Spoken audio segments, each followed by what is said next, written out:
ছেলে সকালবেলা অফিসে যাবে, মানিব্যাগ বের করে মা এবং বউকে দুজনকে টাকা দিল সমান সমান, দিয়ে বলল দুজনকে টাকা দিলাম।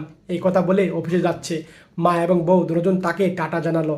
রাতে অফিস থেকে বাসায় আসলো, এসে দেখে ছেলে তার মা বোনরা এই জায়গা বসে আছে আর বউকে দেখছিল না। এই ভাইটা খুঁজলো, তখন সিঁড়ি দিয়ে ভাইটা উপরে উঠছে। উপরে উঠে রুমে দেখে বউ কান্না করছে আর বিস্কুট খাচ্ছিল। স্বামী দেখে পাশে বসলো আর বউ সব কথাই খুলে বলল। যখন ছেলেটা টাকা দিয়ে এভাবে চলে গিয়েছিল, যাওয়ার সঙ্গে সঙ্গে বউকে even ধরে বলল টাকা দে, সব টাকা দে। শাশুড়ি এভাবে কথা বলল আর বউকে ধাক্কা মারলো। টাকা নিয়ে তখন এই মাটা এদিকে চলে আসলো আর তার মেয়ে আসলো। আর তখন এই মেয়েটাকে সম্পূর্ণ টাকাগুলা মেয়েটার হাতে দিল। মেয়েটার হাতে দিয়ে মেয়েকে আদর করে দিল। আর দূর থেকে তখন এই বোনটি দেখছে তার শাশুড়ি কী কাজগুলা করলো।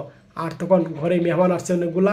মেহমানকে নিয়ে তখন শাশুড়ি টেবিলে খাবার খেতে বসলো। আর তখন এই বোনটি তাকিয়ে থেকে দেখছে মেহমান সহ তারা টেবিলে খাবার খাচ্ছে, কিন্তু বোনটিকে একটুও ডাকছে না। বোনটি শুধু কাজই করছে, শুধু তাকে কাজই করাচ্ছে। আর তাদের খাওয়া দাওয়া একদম শেষ পর্যায়ে বোনটি দেখে টেবিলে খাবার দাবার একদম খালি হয়ে গেছে, তারপরেও তাকে ডাকলো না। আর বোনটি তখন সিঁড়ি দিয়ে উপরে চলে গেল। আর অনেক ক্ষুধা লেগেছিল, বিস্কুট নিয়ে এইভাবে খাচ্ছিল। তখন স্বামী আসলো আর স্বামীকে সব কথা বলল। স্বামী কথা শুনে অবাক হয়ে গেল। সত্যি ভাই, এই ভিডিও দেখে মায়া